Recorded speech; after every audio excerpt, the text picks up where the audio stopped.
નમસ્કાર દોસ્તો આજે આપણે વાત કરવાના છીએ આપણા ગુજરાતની ધરતી ઉપર આવેલા 5 રહસ્યમય મંદિરો વિશે।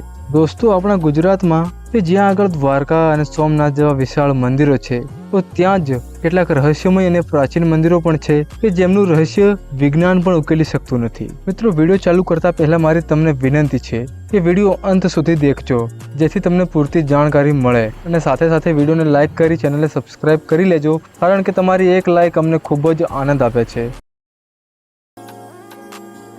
દોસ્તો, આપણું પહેલું રહસ્યમય મંદિર છે સ્તંભેશ્વર મહાદેવ મંદિર, જેને કવિ કંબોઈ મંદિર તરીકે પણ ઓળખવામાં આવે છે।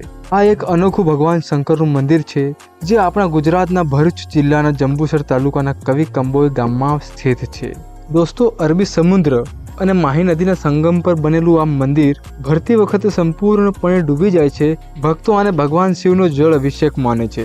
મંદિરના પૂજારી સમજાવે છે કે જેમ જેમ સમુદ્રનું સ્તર વધે છે, તેમ તેમ મંદિર ધીમે ધીમે આપણી આંખોની સામે અદૃશ્ય થઈ જાય છે, અને પછી જેમ જેમ સમુદ્રનું સ્તર ઘટે છે, તેની સાથે ફરી એકવાર ધીમે ધીમે મંદિર જોવા મળે છે। મિત્રો, આ મંદિર ક્યારે અને કેવી રીતે બનાવ્યું તે વિશે કોઈ ચોક્કસ માહિતી તો નથી, પરંતુ દરરોજ દિવસમાં 2 વખત મંદિરનું અદૃશ્ય થવું અને ફરીથી દેખાવું એ ભક્તો માટે એક મુખ્ય રહસ્ય અને શ્રદ્ધાનું કેન્દ્ર બન્યું છે। દોસ્તો, આપણા ગુજરાતના ભાવનગર પાસે કોળિયાક તટ પર આવેલું એક દિવ્ય રહસ્ય છે નિષ્કલંક મહાદેવ મંદિર। દોસ્તો, આ મંદિરનું રહસ્ય મહાભારત કાળ સાથે જોડાયેલું છે, જ્યારે કુરુક્ષેત્રના યુદ્ધમાં પોતાના સ્વજનોનું વધ કરવાથી પાંડવો કલંકિત થયા હતા। આ કલંકમાંથી મુક્તિ મેળવવા ભગવાન શ્રી કૃષ્ણના માર્ગદર્શન હેઠળ જે સ્થળે તેમની કાળી ધજા અને કાળી ગાય સફેદ થઈ જાય તે જગ્યા ઉપર તેમણે ભગવાન શંકરની તપસ્યા કરવાનું નક્કી કર્યું, અને એ સ્થાન હતું આ કે જ્યાં અરબી સમુદ્રના કિનારે પાંડવો નિષ્કલંક થયા, એટલે તેમના માથા પર જે કલંક લાગ્યું હતું તે દૂર થયું હતું। અહીં આગળ 5 પાંડવોએ સ્વયંભૂ પ્રગટ થયેલા 5 શિવલિંગની સ્થાપના કરી। આજે પણ આ 5 શિવલિંગ અહીં બિરાજમાન છે। દરરોજ સમુદ્રદેવ પોતે જ આ શિવલિંગનો જળાભિષેક કરે છે। એમ તો વધારે સમય આ મંદિર પાણીમાં અદૃશ્ય થઈ જતું હોય છે, ફક્ત આ મંદિરની ટોચ અને ધજા દેખાતી હોય છે। પણ દોસ્તો, ભક્તજનોને દર્શન કરવા માટે દિવસમાં 2 વખત સમુદ્રદેવ રસ્તો આપતા હોય છે। દોસ્તો, પાવાગઢનું નામ તો તમે ચોક્કસપણે સાંભળ્યું હશે। તે ગુજરાતના પંચમહાલ જિલ્લામાં સ્થિત છે, પરંતુ મિત્રો, પાવાગઢના ડુંગર ઉપર મહાકાળી માતાનું મંદિર તો આવેલું જ છે।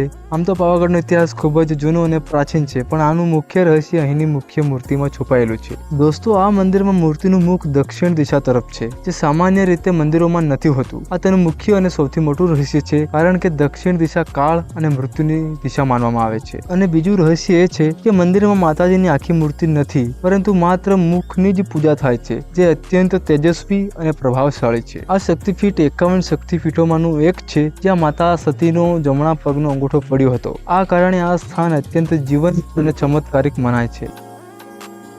દોસ્તો, મોઢેરામાં સ્થિત સૂર્ય મંદિરનું નિર્માણ એ રીતે કરવામાં આવ્યું છે કે વર્ષમાં 2 વાર, એટલે કે 21 માર્ચ અને 23 સપ્ટેમ્બરના દિવસે સૂર્યનું પહેલું કિરણ સીધું ગર્ભગૃહમાં રહેલી સૂર્યની મૂર્તિના મુઘટ ઉપર પડતું હોય છે, અને આખું મંદિર પ્રકાશથી ઝળહળી ઉઠતું હોય છે। દોસ્તો, આ પ્રાચીન ભારતના સ્થાપત્ય અને ખગોળશાસ્ત્રના જ્ઞાનનું એક અનોખું ઉદાહરણ છે। અને દોસ્તો, એવી લોકવાયકા છે કે આ મંદિરની નીચેથી એક ગુપ્ત સુરંગ પાટણમાં સ્થિત રાણીની વાવ સુધી જાય છે। સંકટના સમયે રાજા અને રાજપરિવાર આ સુરંગનો ઉપયોગ કરતા હતા, જો કે હાલમાં આ સુરંગનો કોઈ પુરાવો મળ્યો નથી।